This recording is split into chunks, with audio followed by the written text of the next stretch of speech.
Braised Mexican beef, it's one of my favourite fillings for tacos. And usually this would take about 3 hours to cook, just so you get that meltingly tender meat. But I'm going to show you in a multi-cooker, this can be done in under 1 hour. I love this type of cooking. Now what I've got here is some chuck beef.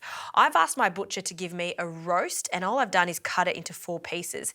You don't want the pieces to be too small because you want to keep all of that moisture in the meat so it's super tender. By cutting it in 4 pieces though, it will cook faster. So we need to oil and season this, a good glug of olive oil over the top. And a secondary cut like chuck is perfect for slow cooking or pressure cooking like I'm doing, because there's that little bit of fat which makes sure that it doesn't dry out.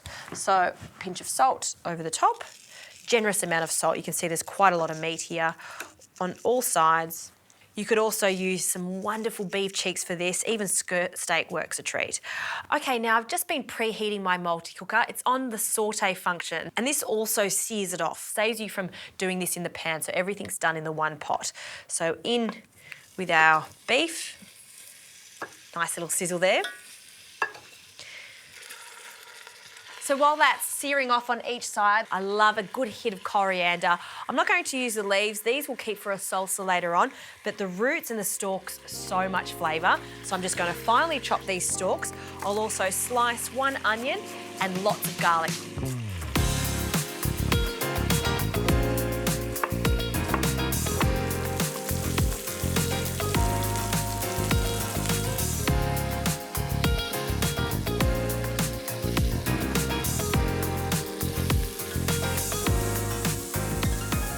Okay, the meat's got a lovely crust on it. I did add my vegetables, so the garlic, the onion and the coriander stems, and I've just been cooking it down until they're lightly caramelised like that.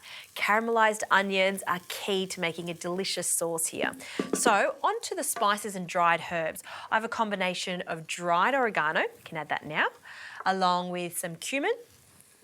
And a lot of Mexican dishes call for loads of spices, but I'm just going to keep it super simple here. The key to this, though, is adding chipotle in adobo sauce. A teaspoon or so is plenty. So there's the chilli there, and I've also got the sauce that it comes in, and that sauce is key. It's got a lovely, authentic, smoked flavour to it. I just love it. So we'll give that a bit of a stir and toast it off. That's smelling great now. So in with the tomatoes, just 2 tomatoes that have been diced. You could also use a can of tomato if you like. And to this, I'll also add some fresh orange juice to balance it all out, some vinegar, a good amount of vinegar. And I love kidney beans to this. So 1 can of kidney beans. I've just strained them and washed them really well. And now back in with our chuck beef. We'll just nestle it in, all of those yummy ingredients. Any juices on the plate, add them because that's flavour right there. Finally, we need a little bit more liquid, so I'm just using some beef stock. You'll need about 500 mils of beef stock, or just enough to cover the meat. Whenever you're pressure cooking, you don't need as much liquid.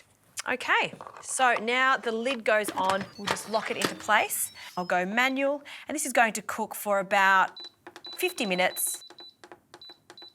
Here we go. And it's as easy as that. If you were to cook this the traditional way on the stovetop or in the oven, it would take about 3 hours, but because we're pressure cooking it, it's going to cook in less than an hour, which I love, and you get the same results.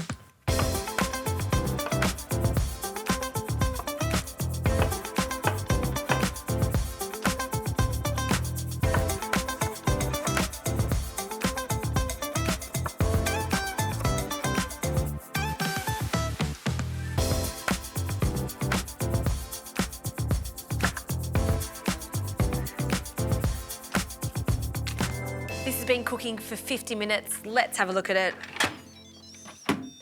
Oh, it smells delicious. I can smell the chipotle and adobo sauce. All those beans have softened up even more, and that tender meat. I'm just going to grab a few big chunks of that chuck and lots of that sauce. Look how thick it's become, and that's because we added lots of onions and garlic, and it's just pressure cooked for so long. All of the moisture stays in the pressure cooker as it cooks. That's the beauty of it, and everything stays really tender. All you need is a fork and a spoon, and look at this. Oh, This is why I love pressure cooking so much, because you get these incredible results done fast. So what I like to do is just shred all the meat so it's easy to eat when you're assembling your tacos. So we'll mix that with some of the sauce and also our salsa. So I've just been finely chopping some cucumbers, tomato, and that fresh coriander. If you like your chili, you could add some more chili, you could add some red onion. It's totally up to you. Avocado works a treat too. Okay, I'm gonna start with the meat. I've got some soft tortillas, just place a generous amount and the sauce in each. I've got medium-sized tortillas for my tacos, and I think 3 of this size is plenty per person. Some extra sauce if you like. Just like to drizzle that over the top, making sure some of those beans are added too. A spoonful of the salsa over the top, and I've got lime and salt that's been added to this to make it a really bright, zesty salsa. To finish it off, some creamy sour cream. You don't need much, just a small spoonful onto each. That'll just melt away.